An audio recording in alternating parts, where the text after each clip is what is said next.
Hey everybody, this is Dust Gaming with match number 2 of episode 4 with Arclight Phoenix decks in Modern. This particular go-round, we're back to the standard Izzet base. As a friendly reminder, if you're new to the channel, please consider subscribing, giving us a thumbs up on the video, and leaving a constructive comment down below. Alright, so we're back to the base Izzet forum of Arclight decks. We've visited, traversed the Uvenwald Teamer. We've also done one series with Arclight, or Mono Red Arclight, which is more akin to Burn than this Izzet base. But beyond that, this particular go-round, we're running Flying Man with Upside, otherwise known as Pteramander. It's basically kind of a reverse Delver of Secrets. Obviously synergizes as well with instants and sorceries, much like Delver does. However, it's better the later you draw it, generally speaking. Like turn 2, turn 3, it's not unheard of to be able to make Pteramander a 5/5, but it's not a terrible top deck. You know, having a 5/5 flyer out of nowhere for only 2 blue mana seems pretty reasonable. In a shell that's otherwise, you know, pretty much the same thing in the ice. Arclight Phoenix have always been threat number 1 and 2, and it's just been a matter of what is threat number 3, whether it's Pyromancer's Ascension, Crackling Drake, Monastery Swift Spear. There's been a whole lot of iterations these decks have tried.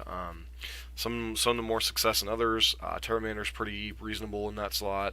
Crackling Drake's pretty reasonable in that slot. Pyromancer's Ascension's pretty reasonable in that slot. One downside to this list, no Snapcaster Mage, which I've come to kind of like in some of these Izzet or Teamer builds, just to have access to kind of a grindy game plan in Game 2 and Game 3, but once again, that plays against Graveyard Hate, which obviously this version's a little bit weaker 2/2, with Pteramander being your secondary threat. But beyond that, you know, your usual ops, Serum Visions, Thought Scours to fill up your graveyard, cycle through your deck, Faithless Looting to get your Arclight Phoenixes in the graveyard, 2 copies of Chart of Course, pretty nice when you're trying to discard Phoenixes or excess lands. Can be straight up card advantage when you're attacking with Pteramander on turn 1 and turn 2. Metamorphose to cycle through your deck, help trigger your Arclight Phoenixes and your things in the ices, and then 2 copies of Lightning Axe to deal with bigger creatures, Lightning Bolt and Gut Shot to both go to your opponent's face and deal with smaller creatures. That's pretty much the main deck.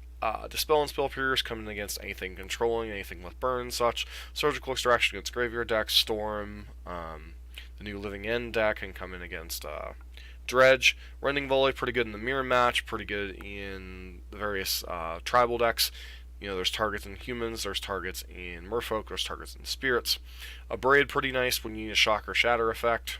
Blood Moon, pretty good against any of the greedy mana bases in the format, you know, things like Jund, things like, you know, Just Guy comes in against Amulet, comes in against Tron, comes in against Valakut decks. Anger of the Gods, pretty good in the aggro mirrors.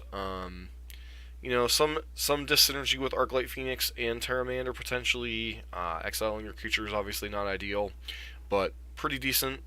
Beacon Bolt when you need a bigger thing to kill your opponent's creatures, in addition to Light Lava Axe. You know, this can kill anything all the way up to, you know, Reality Smashers, Thought-Knot Seers, Death Shadows, Tarmogoyfs. You know, that's one of the problems with the straight blue-red build, is sometimes you run into bigger creatures. Even Bedlam Reveler, when we played against the first match against Mono Red Arclight, although bring that in against just that deck is kind of silly. And then Dragon's Claw for any type of red mirror, you know, anything like Burn, Mono Red Phoenix, etc. These cards tend to shine in those matchups. So, and Burn can obviously be a difficult matchup for Arclight Phoenix. I mean, it can win the game, especially on the faster draws. Pteramander gives you another fast threat. So, you know, a lot of stuff going on. So this will be match number 2. Just want to thank everybody for helping the channel grow. Here we are recording this on February 15th. It will release tomorrow on the 16th. Right now we're at 480 subs. Hopefully we'll be at 500 by the end of the month. It's kind of the unofficial goal I've set for the channel, is to get to 500 subs by March 1st. I've decided to split up content on the channel. I used to do both standard and modern content on the channel, but I created a separate channel for standard content called Standard Nexus MTG. Right now we're currently doing Mono Red, but then we're going to be switching to the Izzet Drake's deck with Pteramander in Standard. That's the next one coming up. So if you like standard content, feel free to check that out too. This hand is sketchy. No other way to put it. No cantrips, and Arclight Phoenix, 4 lands. Still think we keep it. Probably lead on Spirebluff Canal here. Could potentially leave on one of the fetch lands or the steam vents to save damage down the line, but I want to hold up Bolt just in case. Excuse me. This is the most pain-free version to do that. So, Wooded Foothills Pass. Doesn't really tell us a whole lot here.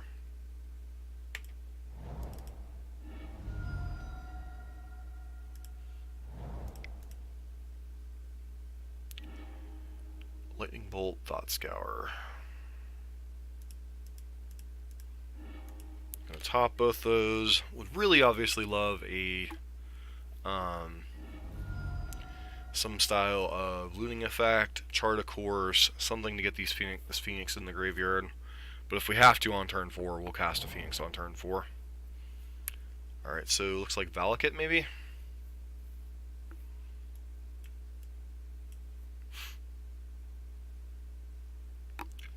This is obviously not the best hand against Valakut.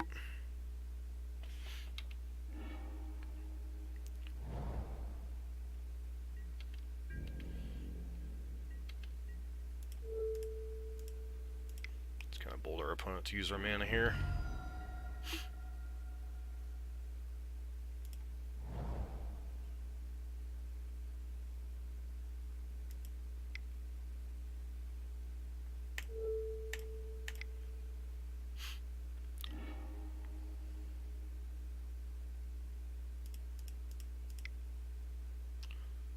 Would have been nice to hit a,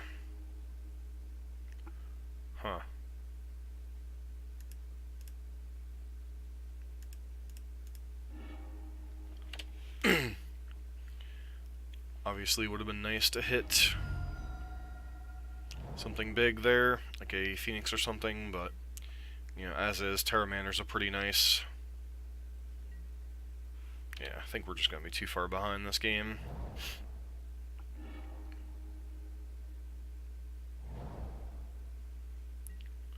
Like, we could easily get Primeval Titan next turn.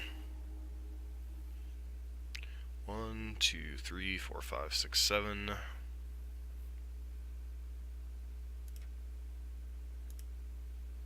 Don't want to crack the fetch land here, so that would make it a lot easier to kill us here.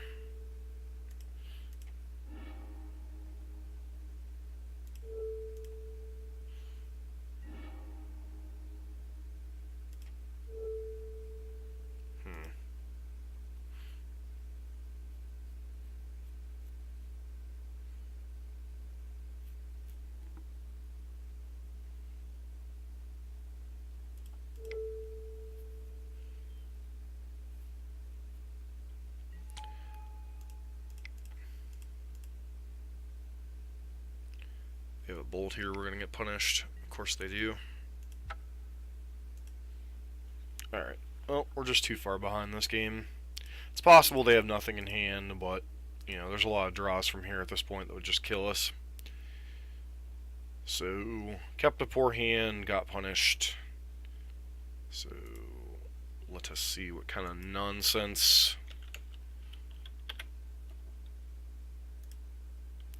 Let's see.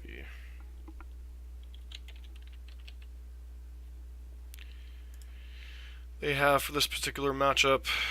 I'm going to presume they're Titan Shift, not Breach Titan. Have some graveyard hate in the form of Relic. Running Volley is kind of popping in. Dampening Sphere. Balos and such. So, best bet is probably Blood Moon. Spell Pierce could potentially slow them down, and Braids. Braids to get rid of their damping spheres if they bring those in, and Cajun Relic. Beyond that, Lightning Axe is reasonable, but not great, because the only thing we really care about is like Obstinate Baloth and Tireless Tracker, because we can't actually kill Primeval Titan through all that. And then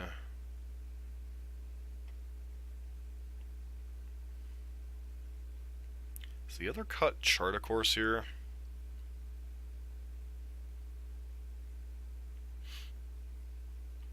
Maybe it's just 2 bolts. Like, obviously we're trying to race them, but Lightning Bolt isn't particularly fantastic against their things other than just going to the face. This hand looks great other than it has no lands.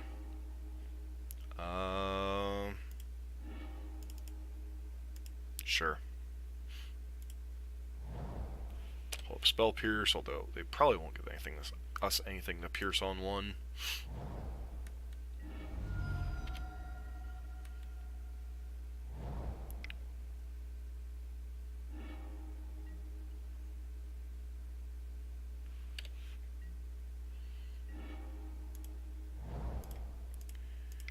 In the ice, obviously we'd love to find like a excuse me, Blood Moon or something to kind of punish them a little bit. Search for Tomorrow. Flame Slash, that's unfortunate.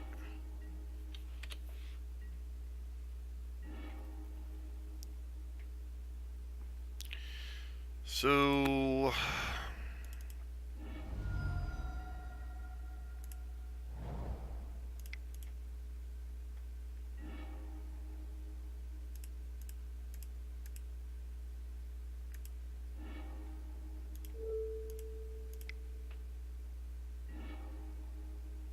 naturally. Kind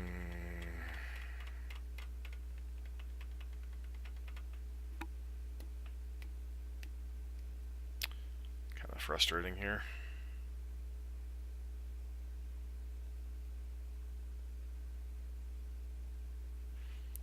Guess we just hold up Spell Pierce here, not like there's a ton we can hit with it.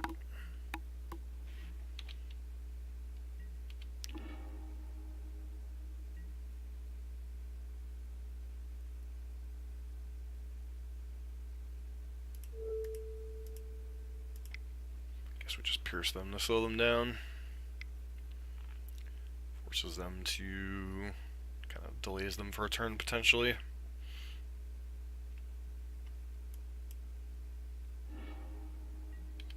Oh, we only have 1 other Blood Moon in our deck.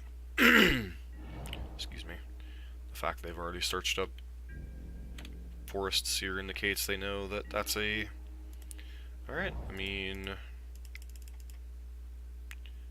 Could have Anger of the Gods too, which would be unfortunate, but obviously it's not the greatest against our deck. Flame Slash against Thing in the Ice kind of really hurt us. They missed a land drop last turn? They did. Alright.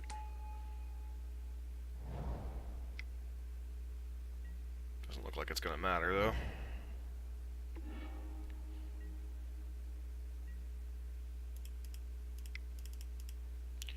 I mean...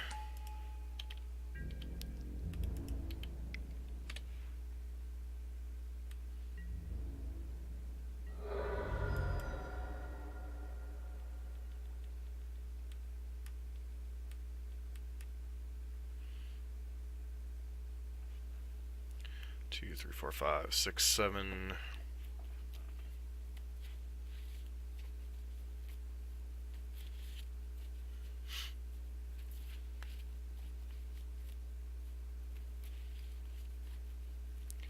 Faithless Looting obviously would have been nice here, but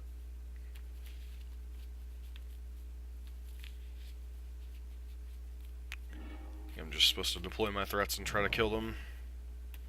Hopefully they need like a fetch land here.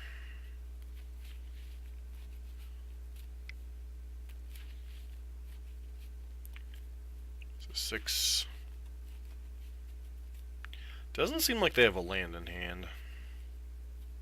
So they missed their land drop the turn we Spell Pierce their Summoner's Pact. Alright, probably means prime time.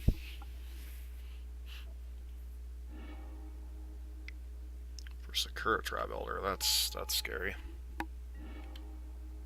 1, 2, 3, 4, 5, 6, 7.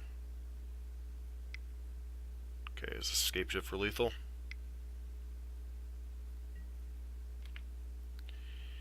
Yep, escape shift for lethal.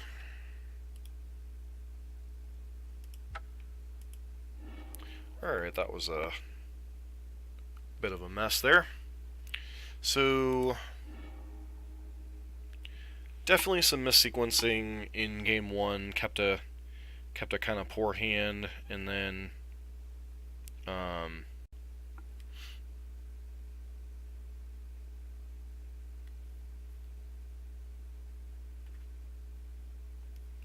just got frustrated there. Kept a poor hand in game 1. Weren't able to race fast enough, and then game 2, them taking us off a thing in the ice means we couldn't effectively race them. I don't know if there's any way we could have played around Flame Slash and still killed them in time. So I don't think playing around Flame Slash there is necessarily correct, especially since it's, I guess it's kind of a card that's floating around these lists now that the Izzet Phoenix decks are a big deal. Like I'm seeing 2 main board in this deck. See a Flame Slash. No, not all lists are playing Flame Slash, so maybe it's correct or incorrect to play around there. Some of these versions are playing Relic and Dampening Sphere as a 4 of on the sideboard, so yeah, maybe it's just correct to, I don't know. Thing in the Ice there, sequencing wasn't fantastic, and sometimes things are just unfortunate how they roll out. But you know, this is a match where Blood Moon's obviously solid. Blood Moon's a solid card. Spell Pierce is reasonable, but they Goldfish at roughly turn 4.5. So we have to have one of our better draws, or have a Blood Moon to kind of kill them in time. You know, we're a turn 4.5 deck in our best draws. So it's kind of a Goldfish race game 1, and then game 2 and game 3 we do have Relevant Disruption.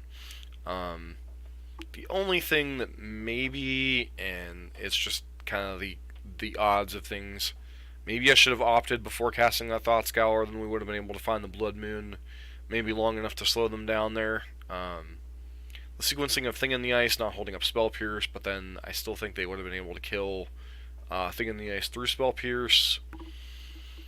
I'm just trying to think if there was any sequencing decisions there other than the keep in game 1 that were incorrect. Just the little things sometimes can cost you games with this deck, so something to keep in mind. But this has been Dusk for Dusted On Gaming with match number 2 of episode 4 of Arclight Phoenix decks in Modern.